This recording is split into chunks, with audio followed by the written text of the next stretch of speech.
Praise the lord. మన ప్రియుడు రక్షకుడైన యేసుక్రీస్తు పరిశుద్ధ నామంలో ఈ ఉదయకాల సమయంలో డైలీ బెడ్ ఈ మెసేజ్ ద్వారా, ఈ యొక్క డైలీ బెడ్ కార్యక్రమం ద్వారా చిన్న షార్ట్ మెసేజ్ వింటున్నటువంటి ప్రేమైన ఆత్మీయులారా, మీకు అందరికీ యేసే కృపా పరిచయ తరఫున నా హృదయపూర్వకమైన వందనాలు తెలియజేస్తూ ఉన్నాను.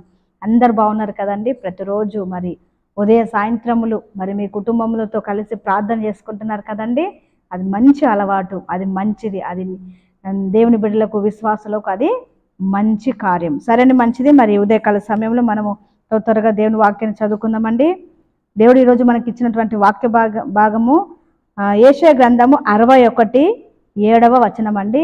యెషయా ప్రవక్త రాసినటువంటి ప్రవచన గ్రంథం 61:7 వచనము లాస్ట్ లైన్ అండి. నేను చదువుతున్నాను.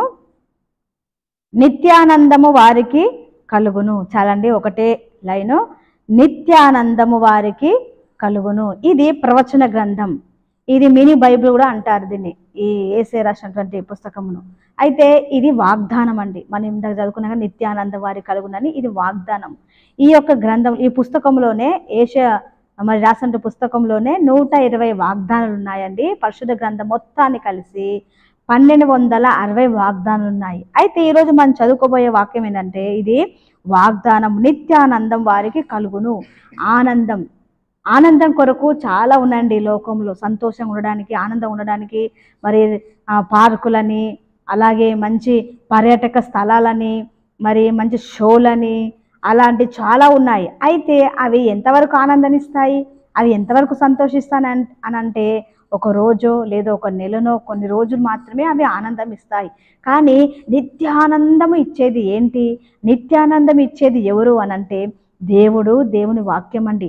అయితే ఇక్కడ ఏం వ్రాయబడిందంటే నిత్యానందం వారికి కలుగునని వ్రాయబడింది. వారికి అంటే ఎవరు అనంటే, మనము ఈ 61వ మరి అధ్యాయం మొదటి నుండి చదువుకుంటూ పోతే ఈ యొక్క ప్రవచనం ఇది యేసయ్యకు వర్తించినటువంటి ప్రవచనం అండి. యేసయ్య యేసు ప్రభు కొరకు, యేసు ప్రభు గురించి మరి ప్రవచించాడు. అయితే ఇదంతా చదువుతూ ఉంటే యేసు ప్రభు గురించి వ్రాయబడి ఉంది. యేసయ్య ఎవరికి ఇస్తారంట ఆనందం అని అంటే, బంధకంలో పడినటువంటి వారిని విడుదల కలిగించిన వారికి, విడిపించబడిన వారికి, రక్షణ పొందిన వారికి, ఆయన నామమును ఒప్పుకొని బాప్తిసం తీసుకొని ఆయన కొరకు ఎవరైతే జీవిస్తున్నారో, ఆయన కొరకు ఎవరైతే బ్రతుకుతున్నారో అనంటే నీవు నేను మనందరికట ఆయన ఏమిస్తాడంటానంటే నిత్యానందము అనుగ్రహించేవాడట. దేవుడిచ్చే ఆనందము అది ఒక్కరోజు 2 రోజులు కాదండి. అది శాశ్వతమైన ఆనందము, అది నిత్య ఆనందము దేవుడు అనుగ్రహిస్తాడు. హల్లెలూయా. 2 వాక్యాలు నేను చదివి ముగిస్తానండి. భక్తుడు ఏంటంటే దావీదు అంటాడు ఏమనంటే, కీర్తనలు 16:11 ఉంటుంది చూడండి. కీర్తనలు 16:11 నీ సన్నిధిని సంపూర్ణ సంతోషము కలదు. ఎక్కడండి నిత్యానందము, నిత్య సంతోషం ఎక్కడుందనంట అని అంటున్నాడు భక్తుడు. అంటే ఆయన సన్నిధిలోనే. హల్లెలూయా. ఆయన సన్నిధిలోనే మనకు ఆనందం అండి. ఆయన సన్నిధిలోనే మనకు సంతోషము. ఆయన సన్నిధిలో ఏముందనంటే నిత్య సంతోషం. ఏమన్నా చదువుతాను చూడండి. నీ సన్నిధిలో సంపూర్ణ సంతోషం. ఏందండి సంపూర్ణమైన సంతోషం అంటే సగం సంతోషం కూడా ఉందన్నమాట ఈ లోకంలో. అయితే దేవుని సన్నిధిలో సంపూర్ణమైన సంతోషం ఉందంట.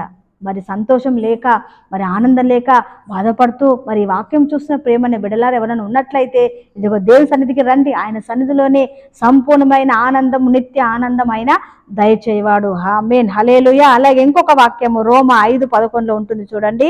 రోమా 5:11 మన ప్రభు అయిన యేసుక్రీస్తు ద్వారా మనము దేవుని యందు అత్యపడుచున్నాము. ఆయన ద్వారానే మనము ఇప్పుడు సమాధాన స్థితి అంటే ఆనందమును పొందుచున్నాము. ఎవరి ద్వారా అండి ఆ ఆనందము?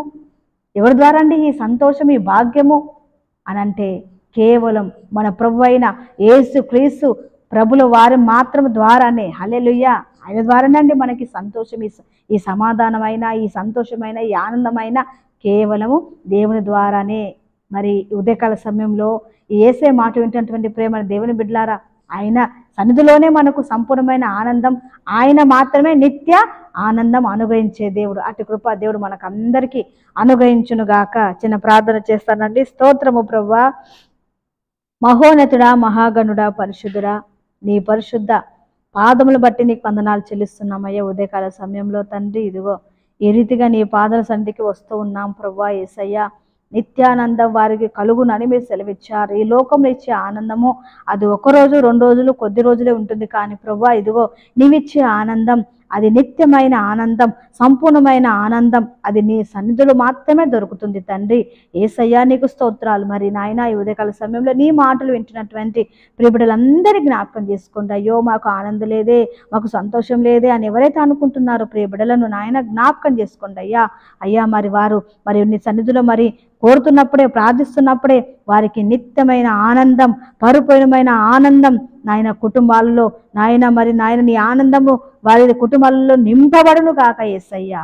నీకు స్తోత్రాలు చెల్లిస్తున్నాం తండ్రి. నీకు వందనాలు. ప్రియబిడ్డలందరికీ జ్ఞాపకం చేసుకుని పేరు పైన దీవించండి తండ్రి. నీకు స్తోత్రాలు. యేసు నామున అడిగి పొందుకొని నాము తండ్రి. ఆమేన్. అందరికి వందనాలండి. Praise the Lord. ఈ దినమంతా దేవుని మహాకృప మనందరికీ తోడే ఉండును గాక. ఆమేన్.